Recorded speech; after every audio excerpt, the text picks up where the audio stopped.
In my first year in Hamden, Connecticut, with the very first church I served as pastor, I enthusiastically preached a sermon on feasts and banquets in the Bible, making, I think, a very solid case for the party as a model of religious community, for celebration as the hallmark of Christian worship, for fun as a profound expression of Christian faith. I heralded good humor and lightness of heart as biblical seals of salvation. Immediately after the service, a woman named Emma Barnes, the perfect picture of a sober and serious Connecticut Yankee who always looked as if she probably hadn't smiled since the Kennedy administration. She marched up to me after worship and said, whilst wagging her finger, "Young man, I do not come to church for fun."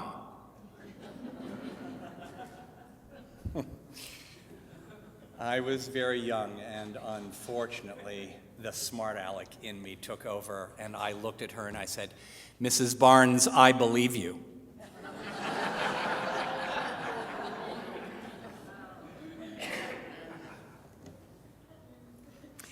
There's something very serious missing when we can't laugh. Laugh at our own self-importance. Laugh at the rakish wit of a God who loves to pick the most unlikely people and circumstances to glorify the goodness of life. Laughter, the rich, honest, unforced belly laugh, has in it the same elements and the same process that I believe are present in the experience of God's grace. We laugh at a happy incongruity that grabs our attention, a delightful reversal, a redeeming irony. And in that moment, at least, we recognize the way of healing. Estrangement turns to forgiveness, rejection to acceptance. From alienation comes forth reconciliation. Beauty emerges from the ugliness, and opportunity from impossibility. And those who spent themselves fighting with fear, or maybe they had just given up, they find their lives renewed in the gift of faith. The estrangement, the incongruity, the dead end is overcome, and at least for a moment, we recognize that in the way of God's love, there is healing and hope. The formation of Israel in the story of our faith begins with one of these impossibly beautiful reversals. God's call to Abraham and Sarah to leave behind the security of their home and the relative prosperity they had enjoyed there, to take a terrible risk, to journey to a distant land and long past what we think of as the age for bearing children, to become the parents of a new nation that will live in covenant with God and in witness to God's will for all nations and peoples. Upon hearing this call, the Bible says that Sarah laughed and asked, "After I have grown old and my husband is old, shall I have pleasure?" Which means exactly what you think it means. This story positively shakes with laughter. As Frederick Buechner has written, Sarah was never going to see 90 again, and Abraham had already hit 100, and when the angel told them that the stork was on its way at last, they both of them nearly came undone at how funny it was. I have long wondered if this story might not be the primeval origin of a favorite category of humor, the "your mama is so old" joke. Your mama is so old she used to babysit for Adam and Eve. Your mama is so old when she was born the Dead Sea was just getting sick. Your mama is so old her Bible is an autographed first edition. Your mama is so old she took her driver's test on a dinosaur. It was an outrageously funny idea. But the child did come. Sarah bore a son whom they named Isaac, which in Hebrew means laughter. And in the next generation, Isaac and his wife, Rebekah, would also have children, one of whom, Jacob, would come to take a new name and pass it on to all his descendants through the generations. The name Israel. This is the beginning of a story of relationship with God from which grows our faith. The story of promise in which Jesus spoke of his faith. And it is significant that this story starts with a kind of joke. Not exactly a joke, maybe not exactly that, but certainly a note of good humor, a delightful reversal, a redeeming irony, an occasion for laughter and delight. It's what the Psalms are talking about when they say, "When the Lord had rescued Zion, then our mouth was filled with laughter." Or where they get so excited they yell out, "Let the floods clap their hands, and let the hills sing for joy together." Because the Lord has come through at last.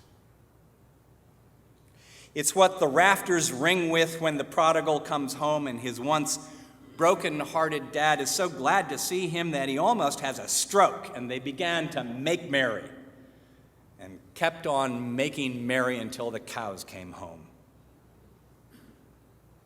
It's what Jesus means when he stands in that crowd of cripples and loners and oddballs and factory rejects and says, "Blessed are you that weep now, for you shall laugh."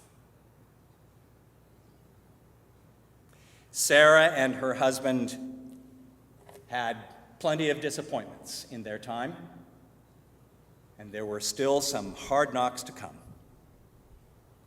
But in that moment, when the angel told them they'd better reach into the old age pension for cash to build a nursery, the reason they laughed, borrowing again from Buechner, the reason they laughed was that it suddenly dawned on them, in keeping faith with God, trusting in the way of love, their wildest dreams hadn't been half wild enough.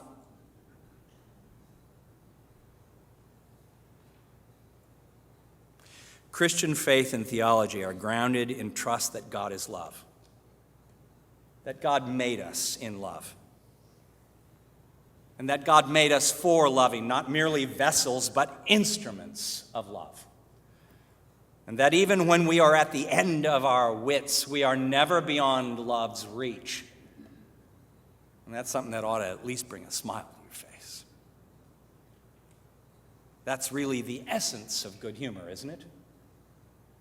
Openness to the truth that I may not yet see it all, that it may be more than I yet fully understand, and that it doesn't have to all be about me to be good.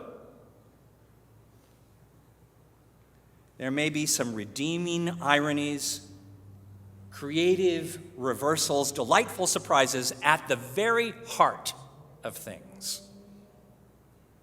And though that may leave me a little smaller than I had first pegged myself to be, nevertheless, in good humor, I am finally free. Free to live and love and laugh in that big, beautiful, endlessly meaningful world that's so much more than I had yet dared to even imagine.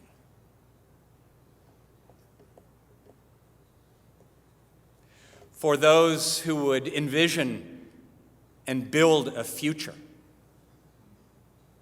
for you here in this church right now. Good humor is a very serious business indeed. Good humor exposes the lies, the conceits, the self-importance and self-satisfaction, the content with mediocrity that thwarts the promise of growth, that dulls our openness to the call of possibility and the invitations of the divine. Two narcissists bumped into each other on the road. The one put down his mirror and said to the other, "You really ought to apologize for letting your self-absorption get in the way of mine."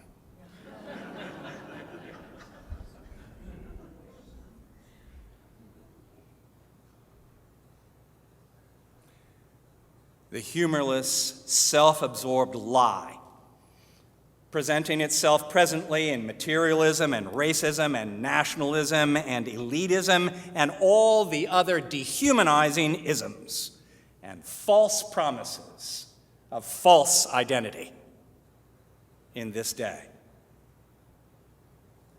We must call them out with a witness to truly good news, daring to live out and proud in the good-humored truth of God's love.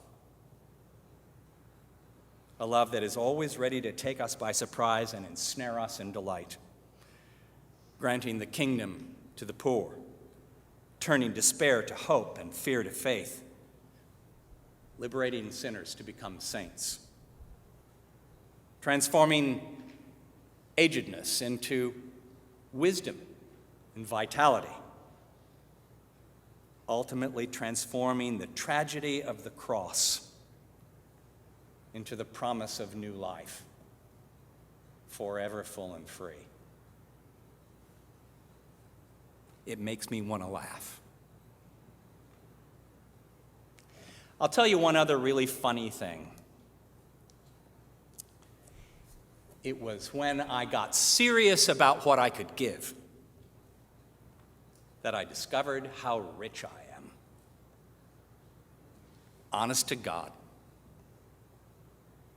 It was when I got really serious about what I had to give, what I could give, what I could enjoy in giving, that it finally occurred to me how rich I am.